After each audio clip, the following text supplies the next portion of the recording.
Well, that ain't good.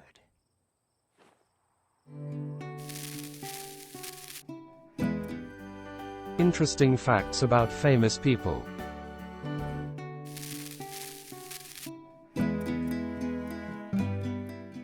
Westerns that kill the hero.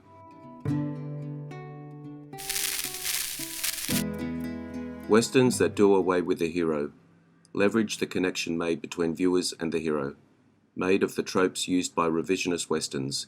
Killing off the hero in the end became a Western movie tradition. Whatever the movie's main message may be, the demise of its hero highlights the dangers of the Wild West frontier.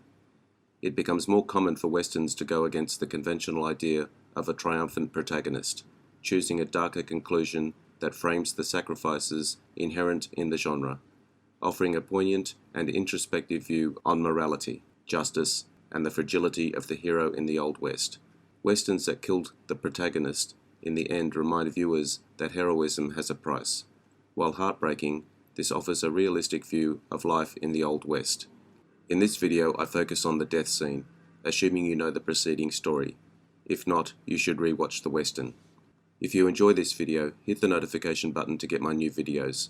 If you want to check out my many other videos, head over to my channel. The link is in the description. Please take a moment to like and subscribe to the channel as well. I appreciate it. Let's get into it in no particular order. Butch Cassidy and the Sundance Kid, 1969. Cassidy and Sundance steal a payroll and a burro used to carry it. Arriving in a small town, a boy recognizes the burro and alerts the police, leading to a gunfight. Wounded, the two take cover inside a building. Butch suggests their next destination should be Australia. The local police have called on the Bolivian army. The pair charge out of the building, guns blazing, into a hail of bullets from the troops who have occupied all the surrounding vantage points. The film ends with the sound of gunfire on a freeze-frame shot of the two bandits.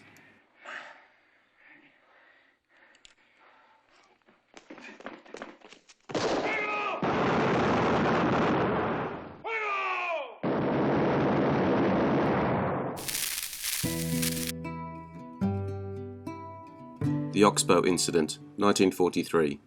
After the lynching, the posse returned to town.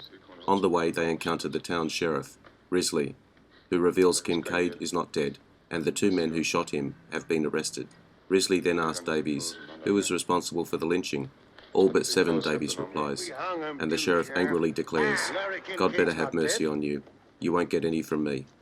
Later, the posse gathered in the saloon. In silence, they listen to Gill quietly reads Martin's letter aloud to Art. Meanwhile, Major Tetley returns to his house, locks his son out, and commits suicide. In the end, Gill and Art head out of town to deliver the letter and $500 raised by those in the posse for Martin's wife. I'm depending on you to tell me who did. All but seven. God better have mercy on you. You won't get any from me. All right, let's go. What is anybody's conscience except a little piece of the conscience of all men that ever lived? I guess that's all I got to say, except kiss the babies for me and God bless you. Your husband, Donald.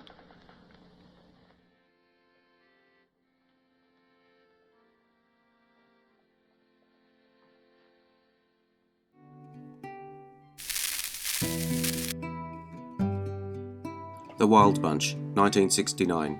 Thornton arrives and finds Pike dead. Thornton finds a loaded revolver on Pike's belt and takes it as a sign that the days of men like him are over. Feeling outdated and tired, Thornton allows the remaining posse members to greedily strip Pike and his men of their possessions before taking them to Texas for the bounty, while he stays behind. After some time, Sykes arrives with the Elder from Angel's Village and a band of rebels, indicating that they caught up with the bounty hunters, avenged the gang's deaths, and buried them properly. Sykes invites Thornton to join the coming revolution against the Mexican government. Thornton smiles and rides off with them.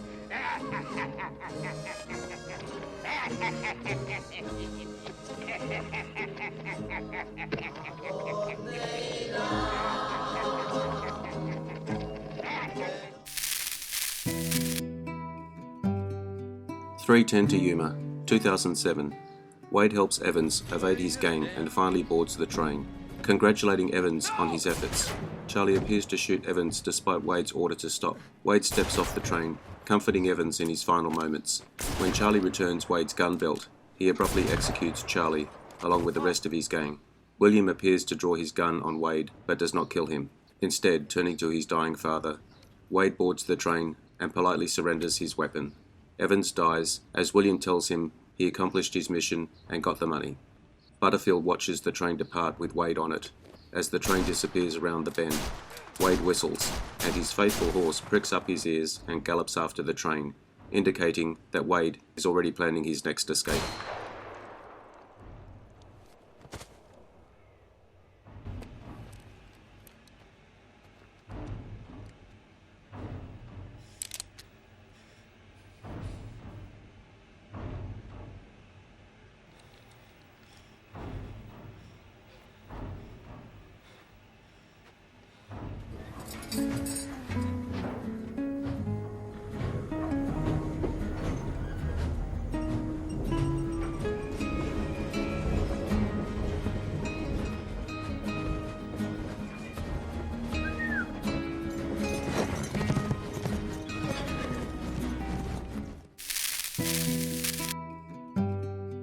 McCabe and Mrs. Miller, 1971. McCabe returns to town and tries to hide in the chapel, but the pastor grabs his shotgun and chases him out, before being fatally shot by Butler. A broken lantern starts a fire, and the townspeople rush to help extinguish it. McCabe manages to kill Breed and the kid in ambushes, but the kid manages to wound him before dying. The townsfolk gather to fight the chapel fire. McCabe is mortally wounded by Butler. When Butler attempts to verify the kill, McCabe pulls a derringer and kills him. As the townspeople celebrate extinguishing the fire, McCabe dies alone in the snow, while Mrs. Miller lies sedated in an opium den.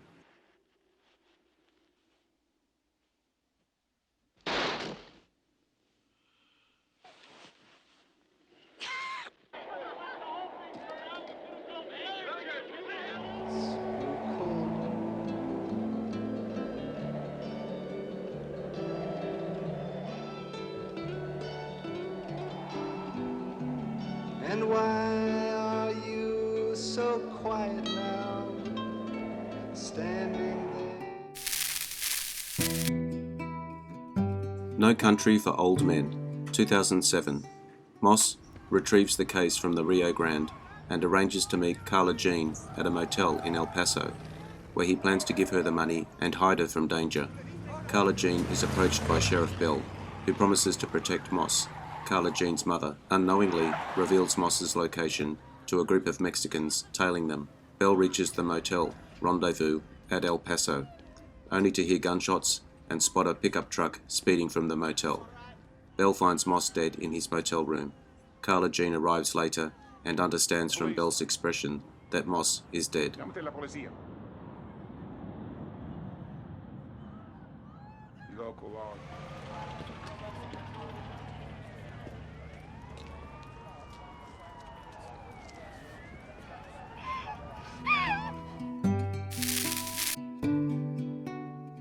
The Shootist, 1976. At the saloon, Brooks finds the three men waiting for him at different tables. He orders the saloon's finest whiskey, toasting his birthday and his three guests. Cobb opens fire first, causing Brooks to dive over the bar. Brooks throws a bottle of whiskey to distract Cobb and guns him down. Sweeney wounds Brooks in the arm. Using the table as a shield, Brooks shoots through the table, killing Sweeney. Pulford then shoots one of Brooks's guns out of his hand. Pulford then tries to sneak up on Brooks, who lays on the floor. Seeing his reflection in a whiskey glass, Brooks shoots Pulford in the head. Gillum enters the bar. His shouted warning is too late. The bartender fires his shotgun into Brooks's back, mortally wounding him. Gillum rushes over, takes up Brooks's gun, and kills the bartender. When Gillum realizes what he has done, he throws the gun away. Brooks smiles and nods in approval before dying.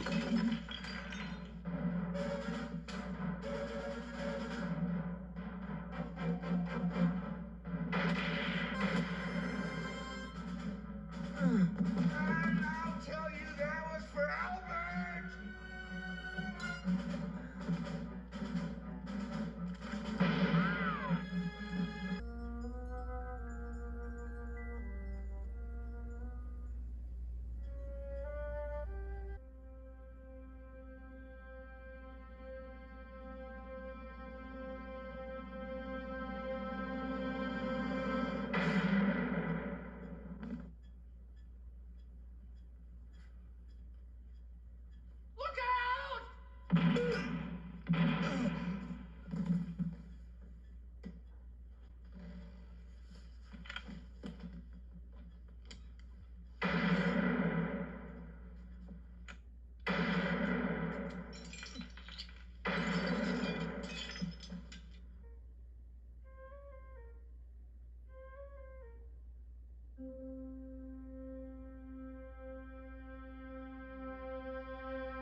For Hateful Eight 2015, it's fair to say there is no hero in this one.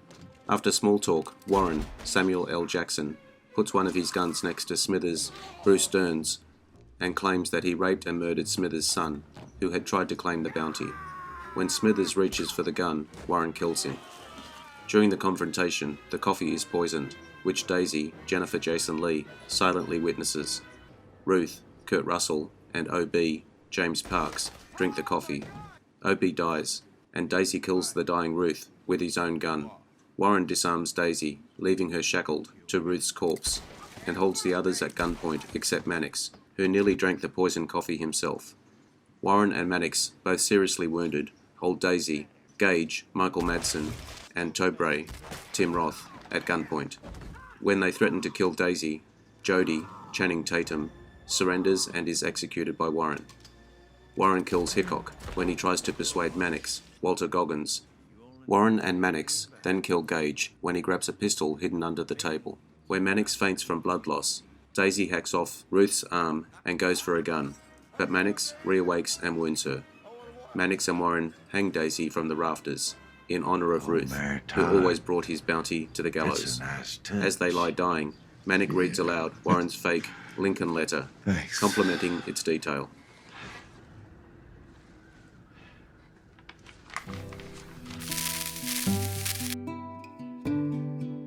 Django Unchained, 2012. Having told Broomhilda of their plan, Schultz offers to buy her as his escort while negotiating the initial Mandingo deal during dinner. Candy's staunchly loyal and suspicious head house slave, Stephen, realizes that Broomhilda knows Django, deduces their plan, and alerts Candy. Enraged, Candy alters the deal at gunpoint to sell Broomhilda for $12,000 instead of the fighter. Schultz reluctantly agrees. During the sale's finalization, Candy threatens to kill Broomhilda if Schultz does not shake his hand to seal the deal. Having had enough of Candy's arrogance, Schultz impulsively shoots and kills Candy. Butch Pooch, Candy's bodyguard, kills Schultz, and Django kills Pooch. Candy's lawyer, Leonide Mogai, and several of Candy's henchmen in a prolonged gunfight, but is forced to surrender when Broomhilda is taken hostage. I'm sorry. I couldn't resist.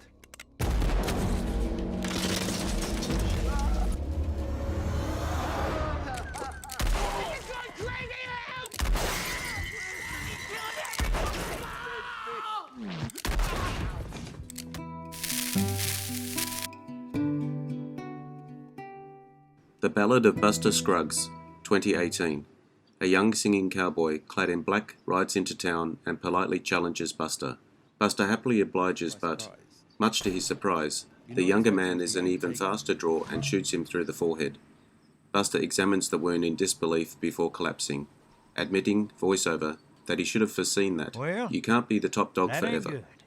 The young man and Buster then sing a bittersweet duet called When a Cowboy Trades His Spurs for Wings, as Buster's spirit rises from his body and floats towards heaven, complete with angel wings and a harp, and expresses hope of a place above cowboys where people 1972 are better than they are on After Earth. Dark, Watts and his gang surround Anderson and the boys in their camp.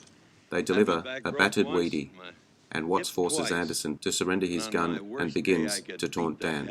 Anderson finally intervenes when Watts crushes Dan's glasses, and a brutal fistfight ensues between Anderson and Watts, with Anderson ultimately coming out on top. He tells the boys to get ready to leave and starts to walk away, ignoring Watts' calls to stop. Watts shoots Anderson in both arms and a leg before shooting him twice more in the torso. The boys remain passive as instructed, and the rustlers steal the herd.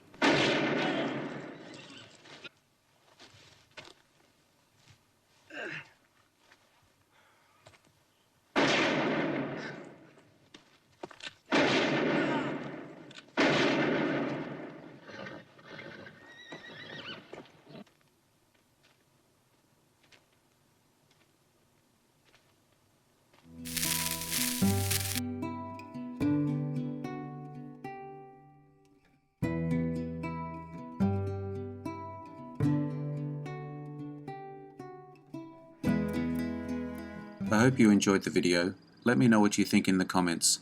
I appreciate your likes and subscribers. Hit the notification button to get my new videos. Take a look at my channel and check out my Facebook page. The links are in the description.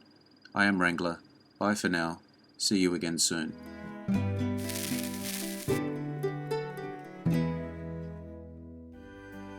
Interesting facts about famous people.